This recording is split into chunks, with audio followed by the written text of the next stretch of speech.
Bom dia, meu nome é Alberto Shimahara, sou engenheiro de aplicação no OpenCAD e serei o apresentador desse webinar sobre desafios em desenvolvimento ISO 26262. Todos que estão aqui certamente estão buscando mais conhecimento, melhor colocação profissional, entre outras coisas.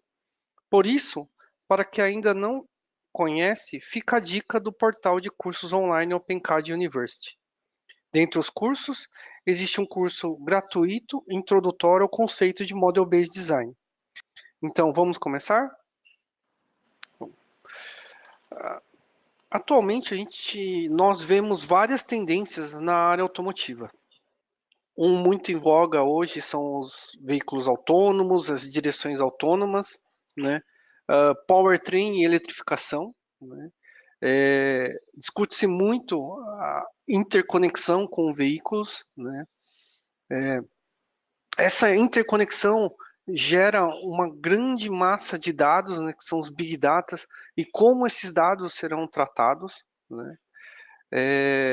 Uma forma também de tentar padronizar é, sistemas veiculares seriam as normas e padronizações, como é o caso do AutoSAR e o ISO 26262 que vamos tratar hoje, né? Outra tendência também é a cibersegurança, porque cada vez que os veículos se tornam mais conectados, é, ocorrem os riscos de segurança, né?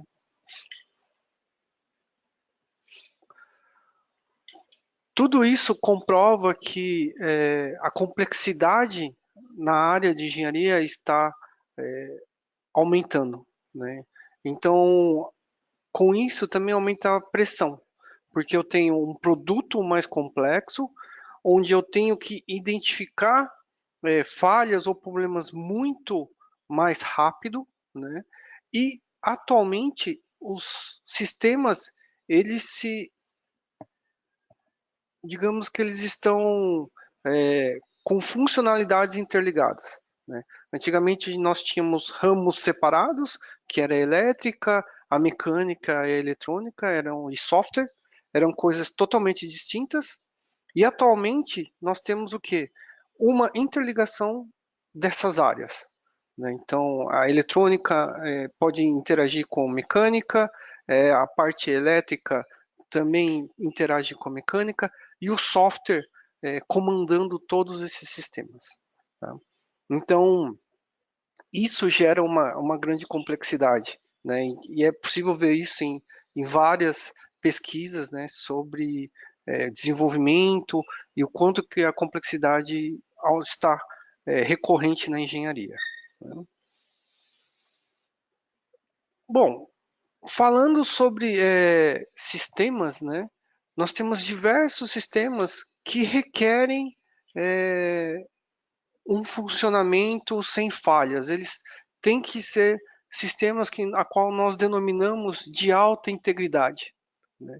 Então, nós temos que garantir que a funcionalidade aplicada no software a qual ele é projetado, ela seja executada, tá? Então, sistemas de alta integridade são sistemas que tendem a ter o mínimo de falha possível, tá? É fato que sempre ocorrem falhas, né?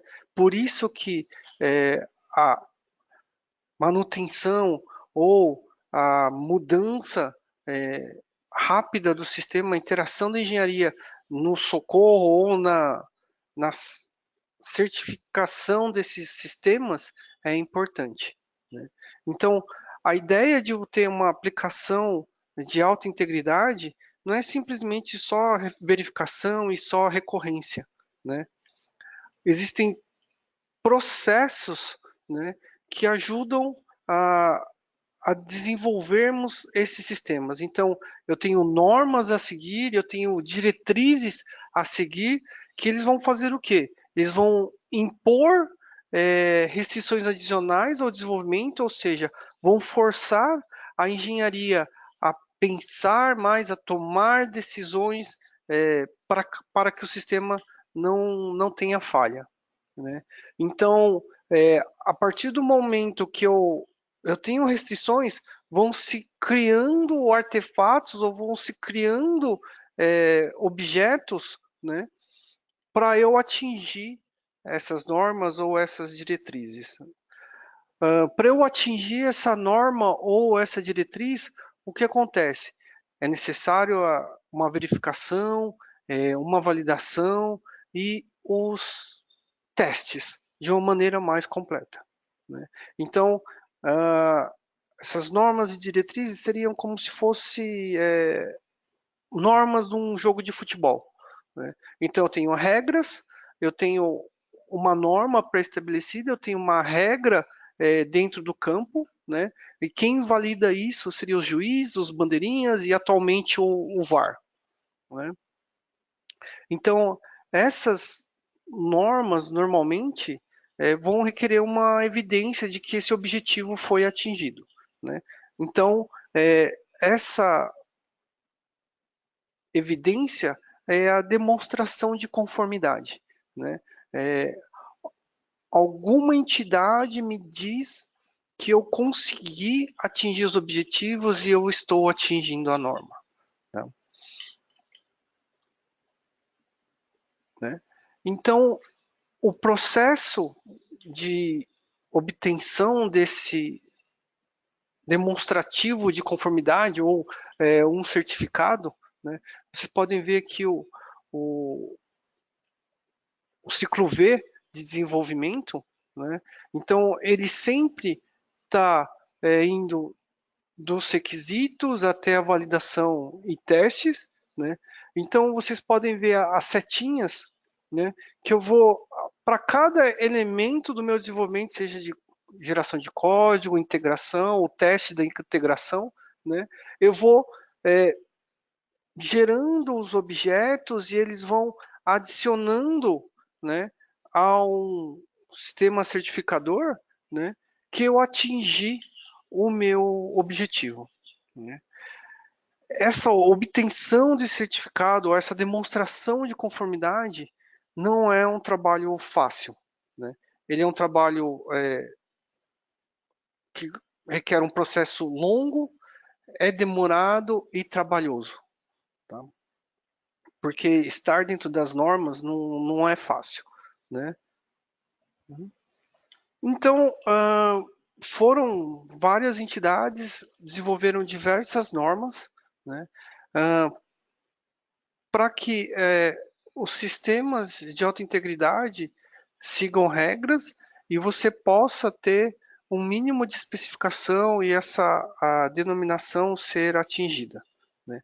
Então, nós temos uma norma que é genérica de uso para segurança, que é o IEC 61508 ou a EN 61508. Nós temos algumas regras e diretrizes automotivas, no caso, a ISO 26262, o MIS-RACE ou MAB Guidelines. Temos normas dedicadas especificamente para a área aeroespacial, como é a DO 178 ou a DO 254, né? Hoje nós vamos focar na ISO 26262, tá? Que trata do quê? O que é a ISO 26262? Ela é uma adaptação da, da norma IEC 61508 para segurança funcional, né? E ela é dedicada para sistemas elétricos e eletrônicos automotivos, né? A ISO 26262 ela vai definir, né, a segurança funcional, né? Então, todo o processo de ciclo de vida, né, de um sistema automotivo elétrico e eletrônico, né, relacionado à segurança.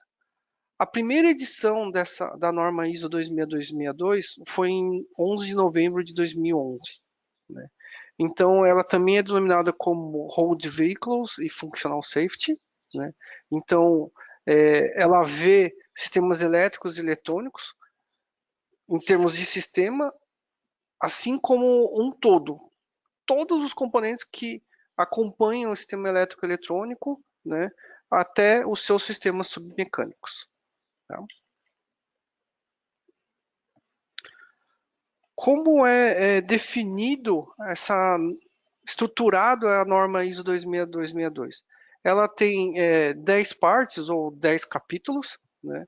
Então, vocês podem ver que eu tenho desde vocabulário, a parte da fase de conceito, desenvolvimento de produto em nível de sistema, hardware, produção e operação, processos suportados, análise orientada e diretrizes.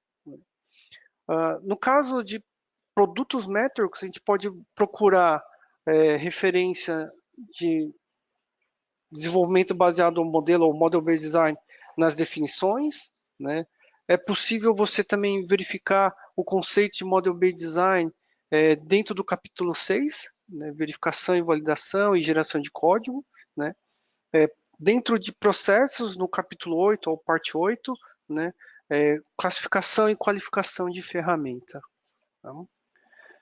Então, a ideia do conceito de Model-Based Design é eu, desde a pesquisa, onde eu vou estar envolvido com a análise dos dados, desenvolvimento dos algoritmos, modelamento, né? Eu trabalhar uma ideia, né? A partir dessa ideia trabalhada, eu posso ir para o desenvolvimento em fato, né? Que é poder trabalhar o ambiente, simular os componentes físicos, simular os algoritmos, né? Sempre atrelado ao requisito. Né? Então, eu tenho o requisito do sistema que eu quero desenvolver, um requisito do algoritmo que eu pretendo utilizar para controlar esse sistema, né? Dentro de um ambiente onde eu possa fazer sempre uma verificação, validação contínua do meu sistema. Né? Validado minha ideia, validado meu conceito, eu posso gerar código para ser embarcado. Então, desde microcontroladores até um FPGA, né? E partir para a implementação. Esta é a ideia da ISO 2062, são todos os seus capítulos, né? Então vocês podem verificar que as sessões onde é abordado o Model-Based Design, né, são a parte 6, o capítulo 6, dos processos suportados, que são os capítulo 8, né, e o gerenciamento dos sistemas de segurança funcional. Tá? Então, muito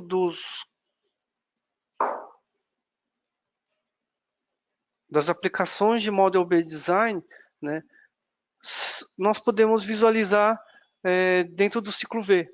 Então, eu tenho a parte de especificação de requisitos, a parte onde eu posso desenvolver a arquitetura, a unidade de software, né, a parte de testes de software, né, integração, né, e verificação, até a integração e teste dos sistemas. Então, vocês podem ver que são setas multidirecionais, então eu posso ir da integração e teste e voltar para arquitetura e design.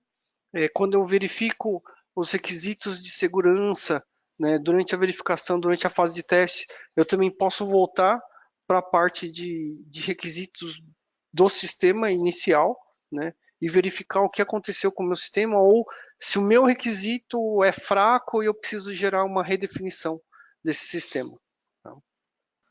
Então, dentro do próprio anexo da parte 6 da ISO 2062, ele informa para você o conceito de desenvolvimento baseado em modelo. Né?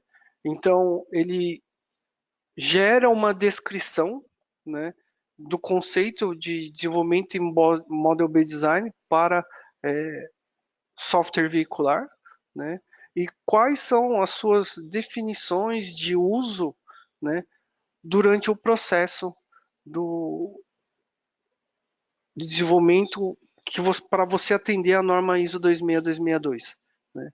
Então você vai lá, a parte de métricas de cobertura estrutural, né? No caso, condição modificada ou cobertura de decisão, por exemplo. Então, dentro da ISO 262 existe um anexo onde o conceito de Model Based Design pode ser aplicado e utilizado durante o processo para você auxiliá-lo a obter a qualificação ou a declaração de conformidade. Então, durante o seu desenvolvimento, né, eu tenho desde a parte de requisito textual, eu obter uma especificação executável, né, que seria um modelo, né, eu ter um modelo para gerar o código a ser embarcado, né, então eu tenho um código que eu vou ser testado para verificar sua integridade, sua funcionalidade em termos de segurança, né, e sempre essa verificação ela é contínua, né? Eu sempre vou poder verificar. A partir do código gerado, né, a ideia é que eu sempre volte para o modelo que eu usei de produção. Então, as normas e diretrizes da ISO 262 também se preocupam com a rastreabilidade, da onde que saiu um determinado componente, né, e como que você fez esse objeto e da onde que ele partiu, tá? Então, eu consigo verificar essa rastreabilidade com produtos metrics, por exemplo, né? Eu tenho uma série de produtos que eu consigo fazer validação, verificação e testes, né? E conseguir visualizar essa funcionalidade, né? Deixa eu ver aqui um exemplo. Se meu MATLAB não vai gerar nenhuma falha. Aqui.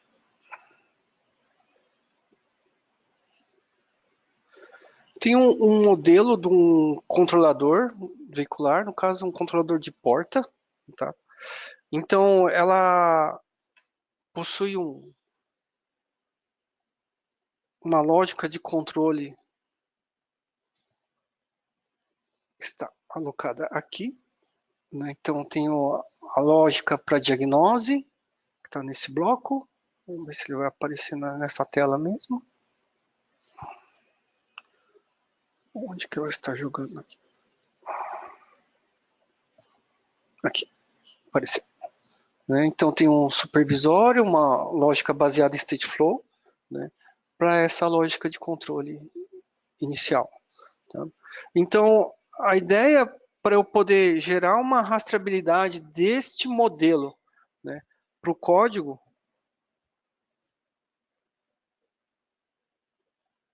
eu posso obtê-lo nas configurações do Code Generation. Então, tem aqui a parte de report. Né? Então, automaticamente, ao gerar o meu código C deste controlador, ele vai me gerar abrir um modo web automaticamente. Tá? Eu tenho parâmetros avançados onde eu posso verificar, fazer rastreabilidade do código para o modelo e do modelo para o código. Né? Então, se ele tem blocos Simulink ou objetos Stateflow, eu também vou conseguir rastrear esses objetos. Tá? Então vamos lá, eu vou dar um OK aqui.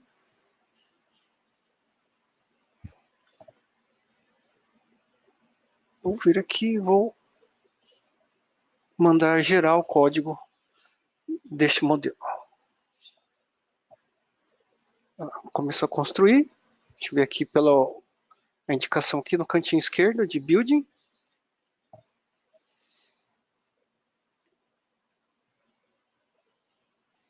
Está finalizando. Só um minuto, por favor. Neste caso em específico, eu não estou gerando um código para uma toolchain específica, né? Por isso o aviso ali no meu modelo. Tá? Então, A ideia também dentro da geração de código automática dentro do Simulink, com o Simulink Coder ou Embed Coder, é eu poder gerar código a ser embarcado em ferramentas específicas, né? Sejam Texas, sejam Infinium, um Renesas, né? Ou se você já é um IoT, você pode usar um Arduino, Raspberry Pi, Freescale, tá? Indiferente à geração, a ferramenta que você dedicar, é possível se gerar códigos a serem embarcados para diversos tipos de hardware. Tá? Só um minuto que ele está gerando os códigos, está gerando os reports, então é um processo que demora um pouquinho. Né? Só para vocês terem noção, o processo está aqui correndo paralelamente, né? Por isso a demora em gerar código. Tá?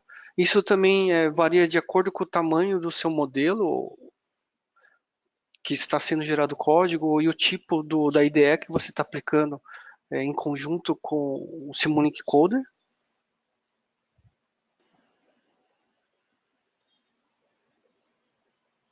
Aqui, aqui a gente pode ver o relatório. Né? Então, esse modelo foi criado pelo Yamamoto e eu fui o último modificador dele. Tá?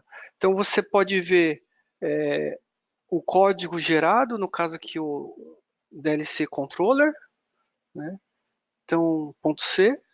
Então, você pode verificar que eu tenho aqui algumas hyperlinks, tá? Onde você pode checar da onde que saiu essa linha de código. Então, por exemplo, se eu clico aqui no Lock Diagnosis, ele vai ilustrar o bloco, vai mudar a cor do bloco. Né? Então, se eu quero verificar de onde saiu esse switch, olha lá. Né? Então, é possível verificar essa rastreabilidade. Né? Uma outra coisa interessante, se você tiver com todos os códigos, os modelos abertos, né? Deixa eu só achar o modelo correto. Quando você... Deixa eu tirar esse aviso daqui. Aqui no bloco é também possível verificar em qual parte do código que eu tenho isso. Eu tenho esse diagnose. Então eu posso vir aqui. Cadê?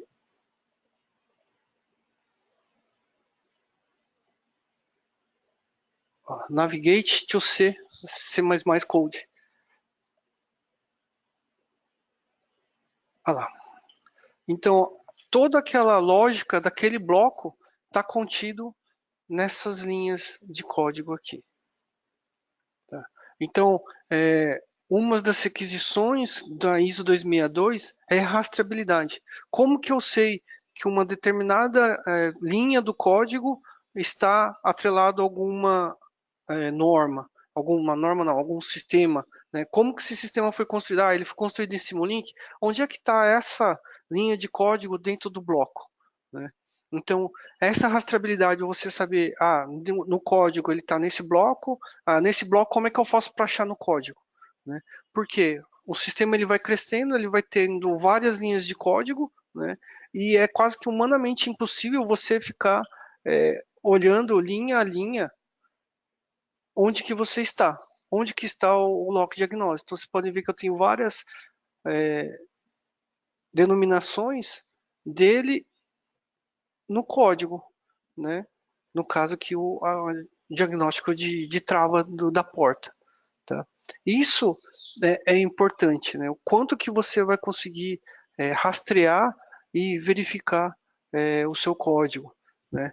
Então, você pode ver aqui uma rastreabilidade, então, quem que são as portas que ele eliminou. No caso, ele eliminou as portas de entrada, alguns MUNCs, né?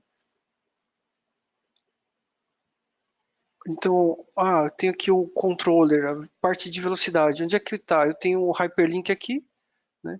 Ele vai me mostrar na linha onde é que está aquela variável, por exemplo, aquele ponto de dados. Tá? Então, você vai poder verificar, né, e localizar onde que está uma determinada variável ou uma determinada função do seu código de uma maneira mais rápida e assertiva. Tá?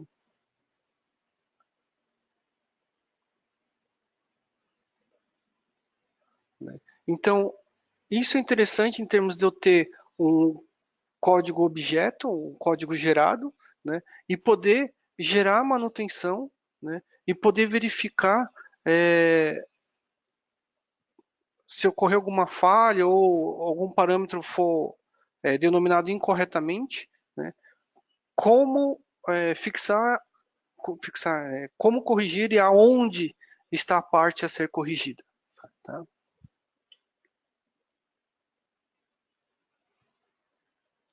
Então, a ideia é sempre eu também poder verificar em nível de modelo, né, onde é que está uma determinada falha e sempre recorrer a ao requisito ou gerar uma rastreabilidade, né? Assim também como poder verificar o código gerado continuamente. Tá? Né? Para a ISO 26262, né, no caso de produto Metrics, né, nós temos um Certification Kit, que é o IEC Certification Kit. Né, ele fornece suporte ao desenvolvimento, então ele me auxilia a verificar continuamente e validar continuamente o software para que eu consiga atingir os objetivos da ISO 26262. Né. Então, a partir do modelo, né, ele vai me gerar exemplos para de como obter a qualificação para ISO 262. Ele vai me gerar também o quê? Ele vai me gerar uma evidência de qualificação independente, ou seja, que o processo que eu estou utilizando me gera certificados e possui um relatório de qualificação. Né? Uma outra coisa seriam ferramentas para gerenciar esses objetos de qualificação, que no caso da ISO 2062 são Certification Artifacts Explorer. Né? Então a ideia é que dentro do Certification Kit eu tenho um fluxo, um workflow, referência com modelos de como atingir a conformidade. Né? Eu tenho uma série de funções utilitárias que vão me auxiliar a obter essa conformidade, gerar uma rastreabilidade. Tá? Uma parte interessante do Certification Kit é que, como ele é baseado na IEC 61508, ele também está incluído e eu tenho outras aplicações de normas específicas junto com a ferramenta. Tá? Então, a ferramenta dentro do modelo, eu vou estar dentro do modelo aqui, por exemplo, eu posso ter o Analysis, aí eu tenho aqui o Model Advisor. Né? Eu já tenho ele aqui aberto, só puxá-lo aqui.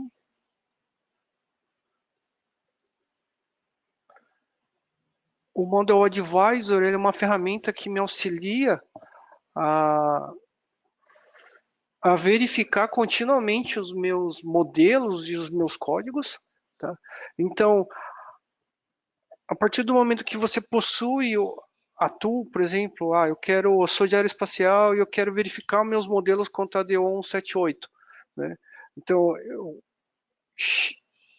checo aqui, né, ou escolho essa opção. Né? Eu tenho uma sub-informação aqui sobre chamadas, então, para sistemas de alta integridade, quanto a Simulink, o que ele faz? Ele checa o uso de blocos de absoluto, por exemplo. Né? Eu vejo que o uso de switch case em casos de ação dentro de subsistemas, né? De acionamento dos subsistemas. Né? Então ele vai verificando dentro do meu modelo, né? Várias usos ou várias chamadas de função ou que vão se tornar código, né? Que vão estar em conformidade ou não com a ISO 26262. Tá? Então a ideia é que ele gere aqui para mim, no final, quando eu escolho aqui Run Selected Checks, né, no caso, eu posso optar por vários aqui, o ISO 262, por exemplo, né? Então, High Integrity Systems, então, quanto ao uso do Simulink, né? Então, novamente, absolutos, né? Aqui, blocos não recomendados para geração de código C e C++, né? Por exemplo. Então, ele já me auxilia durante o desenvolvimento a que eu não adote blocos, por exemplo, que não gerem código C com conformidade. Tá? Então, toda vez que eu verifico essa opção, ele vai olhar se durante o meu desenvolvimento eu usei blocos que não gerem código C e C++ certificado. Tá? Opa, eu dei um bloco aqui. Tá? Então, eu já gerei esse relatório, porque ele é um relatório que demora um processo, né? Demora um pouco para se gerar. Tá? Então, a ideia é que você, durante o desenvolvimento, você faça isso continuamente. Né? Ou que, no caso, se você for um gestor e você tiver terceiros, ele gere esse relatório para você e verifique, você possa verificar se ele está conforme ou o desenvolvimento está adequado ou não. Tá? Então, ele vai gerar aqui para mim, por exemplo, eu tenho 79 cheques que foram passados, eles foram verificados e não tive nenhum problema. Eu não tive nenhuma falha, tá? Eu tenho 45 avisos, né? No caso, por exemplo, eu tenho aqui, no caso para o Simulink eu tenho 3 warnings, né? Para alta integridade, então eu posso olhar e ele olhar aqui, por exemplo, eu tenho um aviso aqui, né? Então ele identificou que eu tenho um bloco de operador relacional, né? Que está aplicando pontos flutuantes, né? Então eu tenho que tentar verificar dentro do meu modelo, então eu posso clicar aqui, né? E ele vai vir dentro do modelo e eu vou checar se realmente essa relação que eu coloquei aqui faz sentido ou não de acordo com a norma, ou se eu posso mudar ou não em relação à funcionalidade dessa lógica aqui. Tá? Então, a ideia é que eu sempre verifique, no caso que o que eu geração de código de blocos não recomendados, eu não tive nenhum problema. Então, para esse desenvolvimento, eu utilizei só blocos passíveis de geração de código C e C++. Tá? Então, a ideia aqui também é que eu verifique isso continuamente, tá? E possa já desenvolver me preocupando em estar em conformidade. Né? Então, a ideia é não desenvolver primeiro e depois verifica se passou ou não. Né? Continuamente você vai fazendo isso, porque após a geração de código, o processo, fazer essa verificação para trás é muito mais pesado, é muito mais trabalhoso. Né?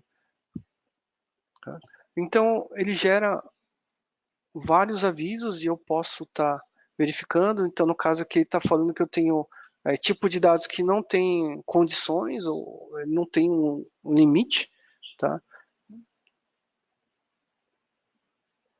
Por exemplo, né? Então, ele verificou aqui que o meu Stateflow, né, está verificando se algumas opções foram atingidas ou não.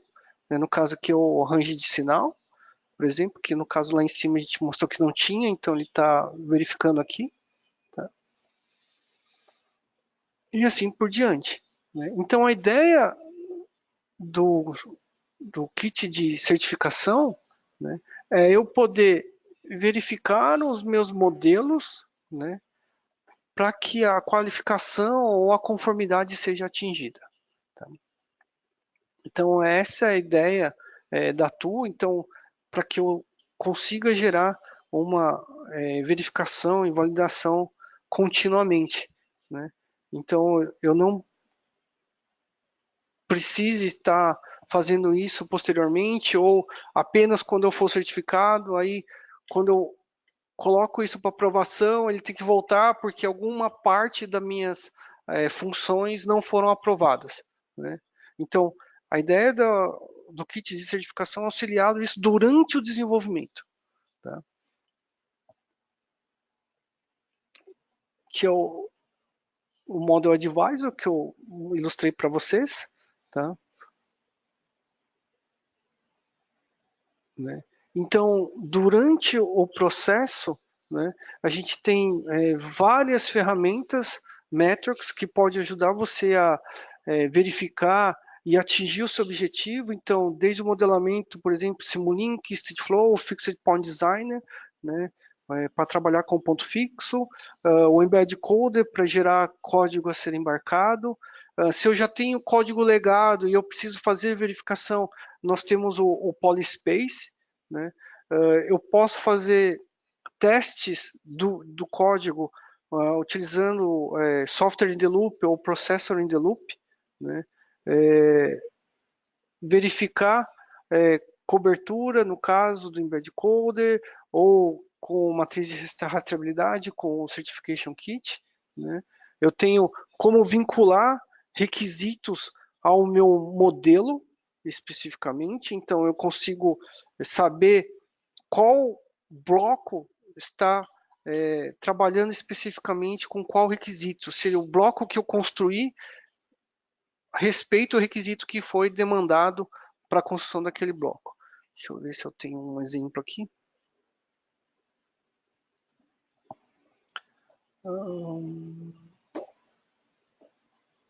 Deixa eu ver se era este. Eu tenho um gerador de sinal aqui, que ele foi construído para o teste. Então vocês podem verificar. Deixa eu só passar ele para a tela aqui.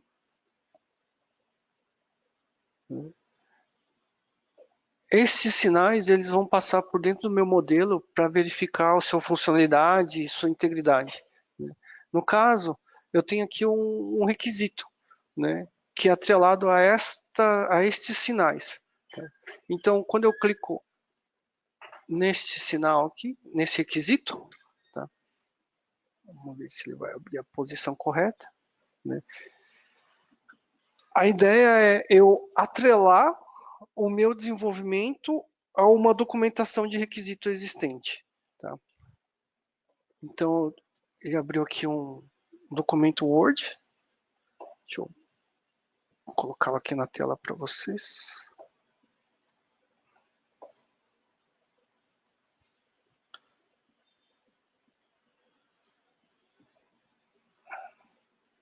Vamos lá.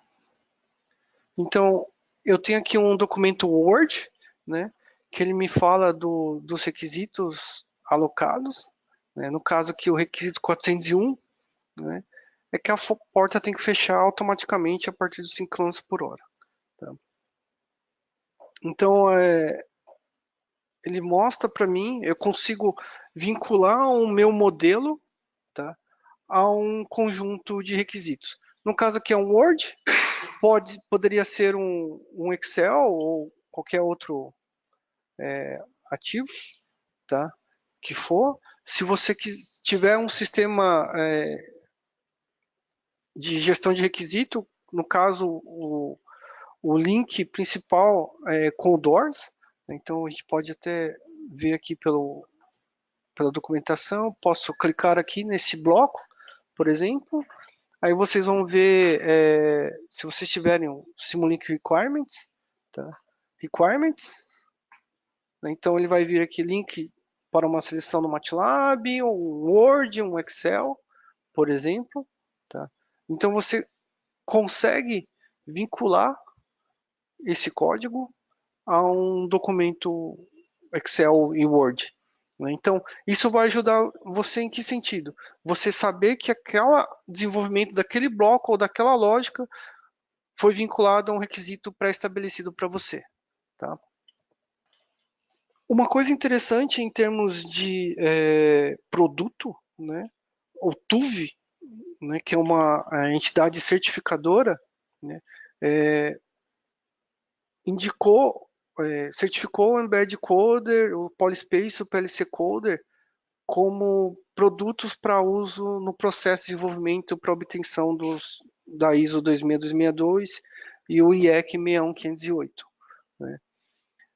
Então a ideia é que essas ferramentas, né, elas são certificadas para uso no processo de desenvolvimento. Né? Então eles são auxiliadores à obtenção da ISO 26262. Uma coisa importante a se ressaltar é que o Polyspace, o Embed Coder ou o Simulink PLC Coder, né, não são desenvolvidos usando processos certificados. Então, ele não gera automaticamente códigos certificados. Tá? Eles fazem parte de um processo que vão auxiliá-lo a obter a qualificação. Tá? Então, esse certificado, né, ele foi obtido por uma auditoria do TUV, né, para que o processo de desenvolvimento em que está alocado o Embed Coder, né, seja passível de certificação. Tá? Então, os documentos, métricas que descrevem o fluxo de trabalho para verificação, validação e código, né, tem uma certificação do TUV, desse processo pelo TUV. Tá? Então tem aqui o certificado e o relatório. Tá? Aí, onde que você pode começar? Como que você... Por onde começar? Assim, eu não sei ISO 26262, eu não sei se meu modelo tem algum parâmetro, se eu sigo alguma norma, né? Uma das diretrizes iniciais para desenvolvimento é da própria Metrics, que é o Metrics Automotive Advisory Board Guidelines. Né? Ele é um conjunto de diretrizes gerado por vários líderes da indústria automotiva, então pessoal da Chrysler, GM, Toyota, né? Foi gerado-se um grupo de trabalho, né? Então, esse grupo de trabalho denominou diretrizes para poder vincular, né? Como que eu gero uma inicialização de uma norma, uma diretriz para que todos sigam e eu não tenha cada um fazendo um modelo, o mesmo modelo com diferentes denominações, nomes de portas diferentes, nomes de blocos diferentes, funcionalidades que não seriam aprovadas, por exemplo, foi-se gerado um MAP. Tá?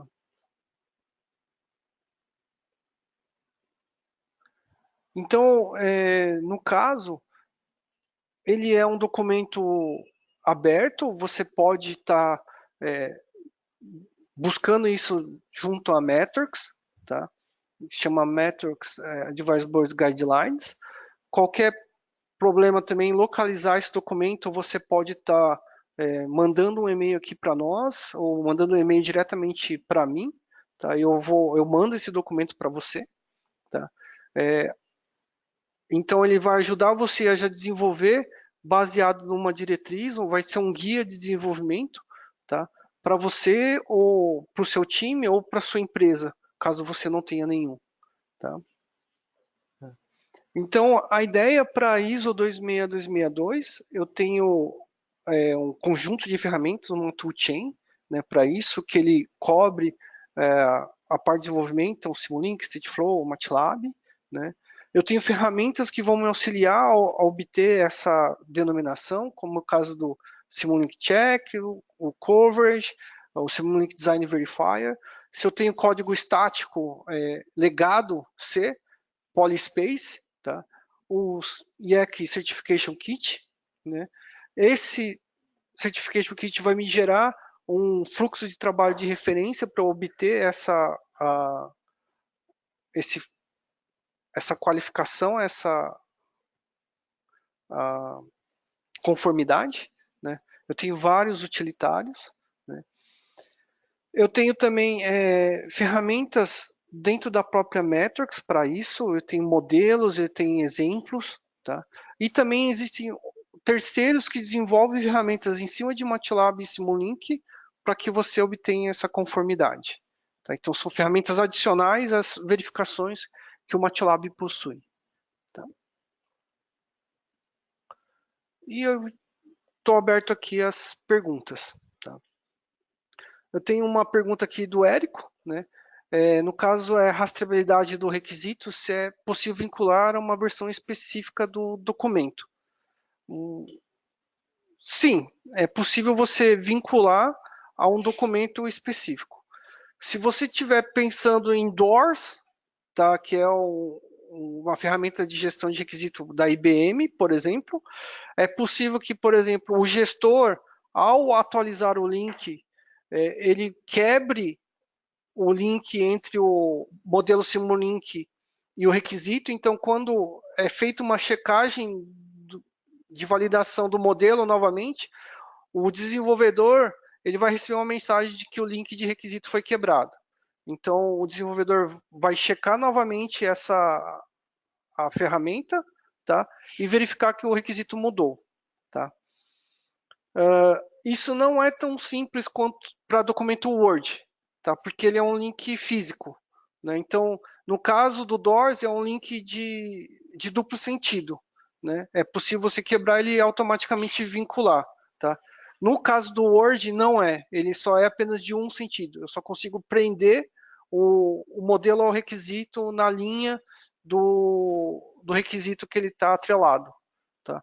Então, é possível se você tem versões diferentes, se você tiver uma gestão de requisitos com DOORS, é possível você gerar essa validação, tá?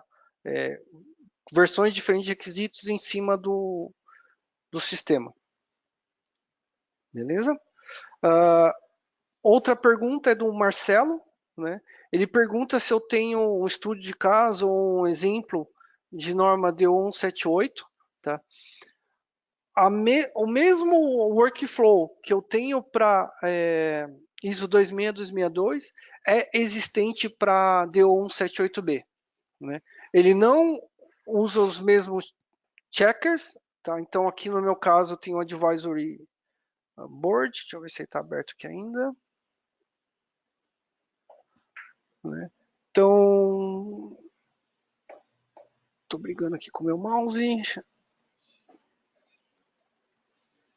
Aqui, DO178. Tá? Então, é possível ter também, eu tenho um certification, um kit de qualificação também para DO178C, tá? E ele também apresenta um workflow semelhante ao que é o ISO 26262, tá? É um produto adicional. Tá? Mais informações também vocês podem verificar na própria página da Metrics, no caso aqui do ISO 26262, tá? Então ele mostra todos os produtos envolvidos que vão auxiliá-lo a obter essa certificação, tá? Porque os produtos fazem parte do processo, né? Informações adicionais como papers, como que você um guia, né, para você obter os melhores, a melhor forma de você obter a certificação para ISO 26262 ou AUTOSAR, se você usar esse padrão. Né? No caso, se for um DO 178, a mesma forma, eu posso fazer uma busca no site da Metrics, né? E você vai ter a qualificação dedicada para isso. Então, DO 1786 e seus relacionais. Né? Então, como que eu obtenho a certificação, no caso, para aeroespacial? Né? Então, vocês podem ver que eu tenho o workflow detalhado, tá? Então você pode baixar esse workflow para gerar modelos e códigos já com conformidade com a norma DO 178B. Novamente, tá? Temos o OpenCAD Universe, tem o link na página aí. Vocês podem estar se inscrevendo, esse ramp-up de Model B Design gratuito. Tá? Então, vocês podem estar utilizando a nossa base, aumentando todo o seu conhecimento, né, no conceito de Model B Design que a gente viu aqui, e ele é um processo em conformidade com a ISO 26262. Tá? Em nome de toda a equipe OpenCAD, eu gostaria de agradecer a participação de todos. Fiquem atentos aos nossos webinars, que divulgaremos por e-mail e redes sociais. Acompanhe a OpenCAD no Facebook e LinkedIn para ficar por dentro da programação. Aproveito também para convidá-los para subscreverem-se em nosso canal no YouTube. Além dos vídeos de webinars, tem vários outros conteúdos interessantes para vocês conferirem. Esperamos que tenham gostado desse webinar, esperamos vê-los novamente em outros eventos. Obrigado. Bom dia a todos e um bom feriado.